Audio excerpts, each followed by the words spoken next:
Welcome back to News Geelong. The Barwon Heads Airport continues to attract public debate around its further potential development. Luke Wasbowski reports. The Barwon Heads Airport is a growing business with plans for several developments on the horizon, but local residents have voiced their concerns over the airport's business ventures. Conowari resident Darren Gregory is one of those unhappy with the airport's actions. They continue to bring in more commercial flights without any sort of consultation with the local residents whatsoever. They just seem to treat us with contempt.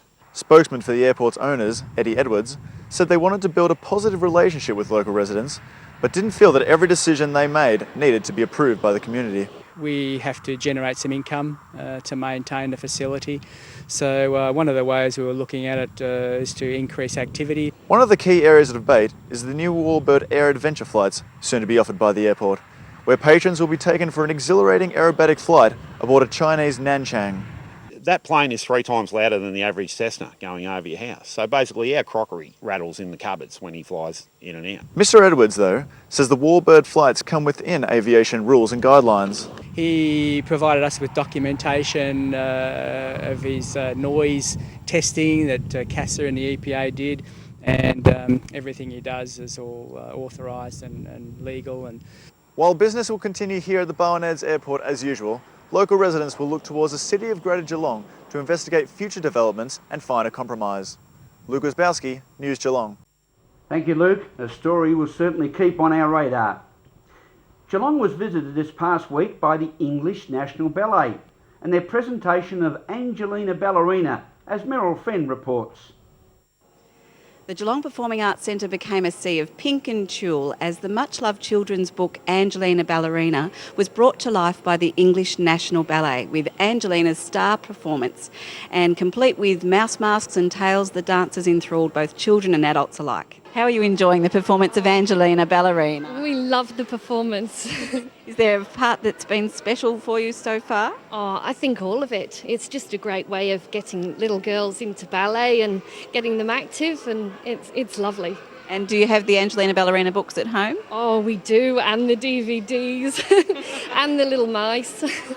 So who have you come to see today? Have Who have you come to see today? you come to see Angelina? Angelina Ballerina? Yeah. Tell me, who have you come to see today? Angelina Ballerina. And can you dance like Angelina? Show us. Give us a clue. Girls, who have you come to see today at GPAC? Angelina Ballerina. Have you read the books before? Yes. And do you think that the performance is as good as the books? Yes. And what's been your favourite part so far? I liked when the princesses came out and the queen. What about the ghosts? Did that scare you? Not really. All right, girls, you're all dressed up beautifully. Can you give us some of your dancing moves like Angelina? Give us a twirl. Come on. Away you go. Well done. And this is Meryl Fenn for News Geelong. Thank you, Meryl, and certainly the tutu looks terrific. The St Mary's Football Club facilities at Cardinia Park West on the Latrobe Terrace side of our Geelong Cardinia Park complex have seen many great champions pass through its doorways during its early history. News Geelong visited the site this past week to catch up with the ongoing building of new player change rooms, umpires change rooms for both male and female umpires, and other important additions. The St Mary's Football Club has appointed an internal project management team to work with builders and other trades for the long-awaited facilities improvements.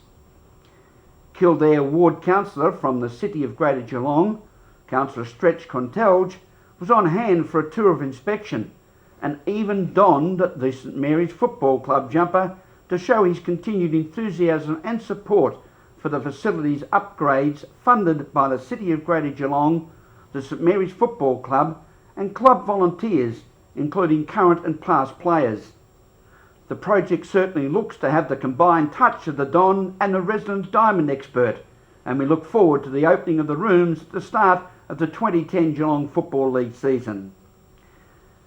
Lake Connewarre was a busy venue for activities during the past week, as at the north end, Parks Victoria and the City of Greater Geelong joined forces to further develop the concept plan of a walking trail along Ash Road in Leopold and the lake, while at the northern end it was Wetlands Day Australia, as Meryl Friend reports.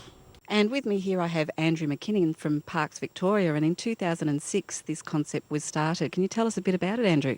The concept of a Barwon River Parklands, 2006, the Victorian State Government said we will connect Geelong with Barwon Heads via linking all the existing parklands, and we're overlooking the magnificent Lake Connewarre State Game Reserve, and that's one of the lead parks along the entire system. It's managed by Parks Victoria, and the idea behind the Parklands project is connect all the parks up, ultimately with a trail, so people can walk along this magnificent waterway and river system to go from Barwon Heads to Geelong and back again. And we also have Rod McDonald, the councillor for the area. And what involvement have the City of Greater Geelong had with this new project? Look, our council officers work pretty closely with Parks Victoria to work through all the various requirements for the project, and happy to say that now we've got to the stage where we've actually got a plan to put to the people. I'm Meryl Friend for News Geelong, and we're still here at Lake Connewarre. Last Sunday was World Wetlands Day, and we're on the other side of Lake Connewarre today at Tate's Point, where they've got some more lookout points that are going to have observation decks built over the coming months. So a beautiful day here to enjoy the wetlands. My job here today is to make sure that we have a say. The accesses are left open for all these recreational sports that I support. It's a beautiful spot, as you can see. I have hunted, fished here and camped and raised my kids down here for the last 40 years. We've had some terrific times down here fishing and hunting. Photographing. Look, if this place was used properly, it should be used 52 plus, because it is a bloody magnificent joint. We live in the greatest country in the world. We're joined with Bill Tate, and your great-grandfather was the namesake of Tate's Point. That's correct, yes. He came here in the 1840s and settled just up the road a little bit, and he named this point. He also responsible for naming Connewarre. He named it after, he changed the name Coonwar, which is Black Swan, Aboriginal name, and adopted Connewarre out of that somehow. Meryl Friend, News Geelong. Thank you very much, Meryl. You're with News Geelong as we go to a break, and we'll be back with Tim Mitchell and the world of Geelong sport.